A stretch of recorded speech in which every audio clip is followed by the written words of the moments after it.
Hey ladies and gentlemen, Steven here from Redolessence. Welcome back to another video, and today I'm very excited to be talking to you ladies and gentlemen about one of the newest fragrances by the company Bottega Veneta, and this one is called Illusione for her, so make sure to stay tuned.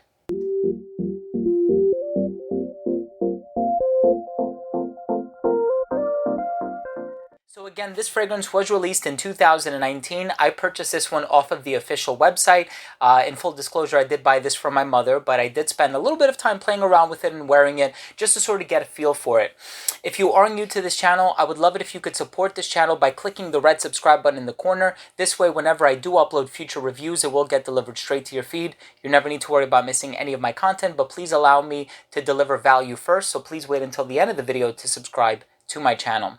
So this one was a collaborative effort between perfumers Amandine Clerc-Marie and Annick Menardo. Annick Menardo happens to be one of my favorite perfumers. She has done Lolita Lempica's Eau Masculin, which has recently been reformulated, regretfully. She's also done Wild by D Square, Hypnotic Poison by Christian Dior, and many other men's and women's fragrances. So this one spotlights notes of bergamot, fig leaf, blackcurrant. There's a little bit of orange blossom in here as well, and some woodsy nuances in the base that are not immediately apparent. But this is one that I have been spending some time with, as I stated previously. I'm very excited to tell you what I get in terms of the smell from this fragrance. But let's go ahead and start things off by taking a very quick and close look at the presentation.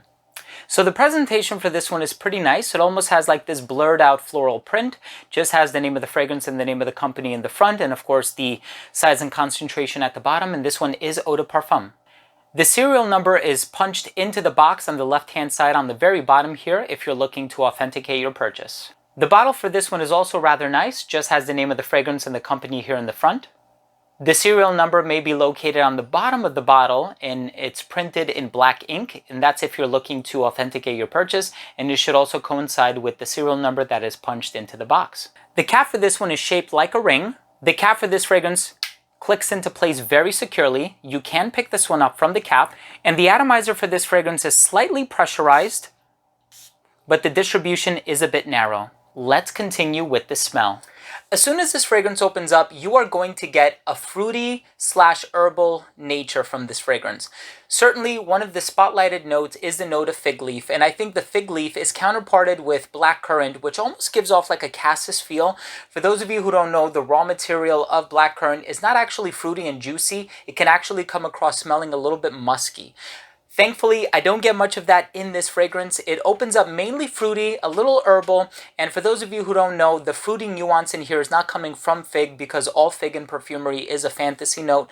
I do get a little bit of that fig leaf thing going on in here, but at the same time, it's not overly herbal, it's not overly grassy, it doesn't have a verdant tonality or anything like that, and I think it's very approachable. The bergamot in here, unfortunately, it is very short-lived. It's not a very bright and full of life and organic smell bergamot, so I certainly would not recommend this as a citrus fragrance.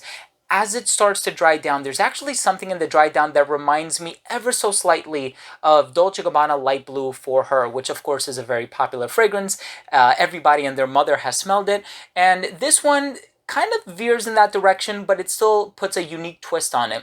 I do think that the orange blossom gives off more of a floral tonality than it does a citrus accent, and I think that is what allows this fragrance to be characterized ever so slightly in the traditional sense as a feminine perfume. Just the fact that it does lean a little bit floral, but there are enough elements to this one that I think could be pulled off by a guy. So I can see this one being unisex, and truth be told, every fragrance out there is unisex, but I do think that it has some markedly feminine characteristics from a traditional standpoint. Now, the men's version obviously is a bit heavier on the green elements and the woodsy elements, and despite the fact that you will get some musky, woodsy things going on in the base of this one, they never dominate the composition, and it's really more so about the fig leaf, the florals that are utilized in here, although a lot of them are not explicitly mentioned in the note breakdown, so you really have to dig for them, but there is a fruity touch to this one that I really enjoy.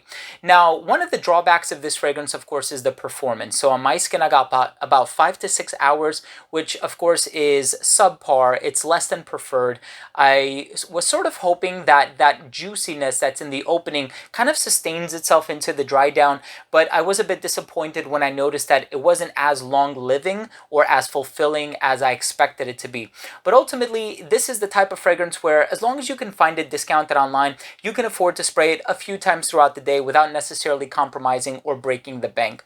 I think that this is a very pleasant scent if you're looking for something a little bit lighter, a little bit more youthful, a little playful, and perhaps a little flirtatious as well. I can definitely see this one being worn by early college student up to somebody who's 25 or 30 years old, perhaps even a little bit older than that. But I think for somebody who's a little bit more mature, a little bit more wisdom under their belt, they can probably apply themselves to some of the more mature and sophisticated and elegant smelling perfumes out there. And I think that this one does lean a little bit more on the lighter side, as I mentioned earlier. Final verdict about this one, I don't think it's a bad scent at all. I actually really enjoyed the way that it smells. However, I think the longevity could be amped up a little bit here. I think going into it, I had a sort of preconceived notion because I was familiar with other works by this perfumer. So I was sort of expecting it to go in a certain direction, especially since Annick Minardo is sort of known for always pushing the envelope just enough so that she doesn't get in trouble with her fragrances and spotlighting a very unusual note. Cocorico by Jean Paul Gaultier is another fragrance that Annick Minardo has worked her hand into, and that one also spotlights a note of fig leaf. However, it is counterparted with a note of cocoa, and so it kind of has this dusty chocolate vibe that I really seem to enjoy. And even that one is a bit more avant-garde than this one. This one is a very safe, light, youthful, playful, yet fun type of a fragrance. I don't think it's one that will appeal to the connoisseur or somebody who's in the market for an exceptionally well done perfume, although I'm not questioning the artistry and the know-how of the perfumers at hand here, but I just think there's something about this that perhaps comes across a little bit too simple and a little bit too linear. Let's go ahead and finish things off with my overall assessment. So first up, in terms of the uniqueness and the overall smell, when you look at the note breakdown, you do have a certain perception and you think that it's going to come across smelling a little bit more unique than it actually does smell, but the overall smell in this one is incredibly pleasant. Nothing about this is offensive, and if I were able to perceive this on a woman wearing it, I would certainly give her a compliment because I think it's a compliment-worthy smell. In terms of the longevity, unfortunately, given the concentration, it was a bit subpar. I got about 5 to 6 hours on my skin.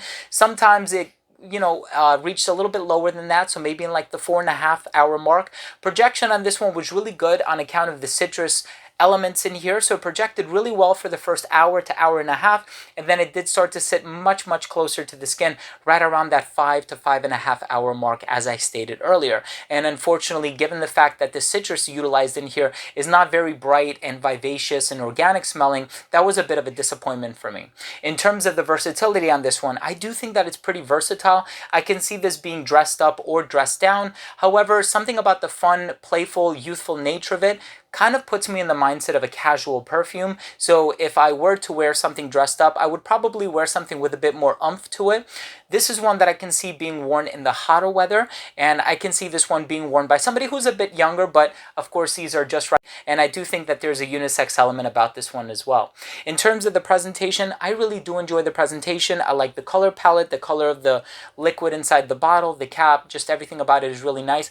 My final verdict on this one is, despite the fact that I'm not overly crazy about this one, I can see this one working really well on people. I can see this one being enjoyed, being loved. If you like these types of fragrances, a little sweet on account of the blackcurrant, a little musky as well, that fig leaf note being utilized in here, and some citrus that's not overly powerful or organic, but it definitely proffers a very pleasant smell. Go ahead and give this one a try. I have a feeling you might enjoy this one, but again, these are just my opinions. Always leave it up to your own nose to make the judgment or the final call.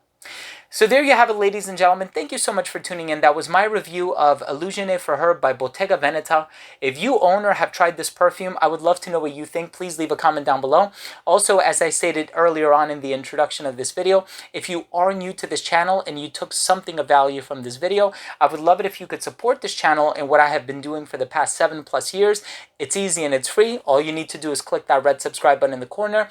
And this way, whenever I do upload future fragrance-related content, it will get delivered straight to your feed. You never need to worry about missing any of my future uploads. And of course, that includes fragrance reviews just like this, top 10 videos, giveaways, unboxings, special guests, interviews, and a whole lot more. Thanks again for watching. I love you all. We'll see you in the next episode. Bye.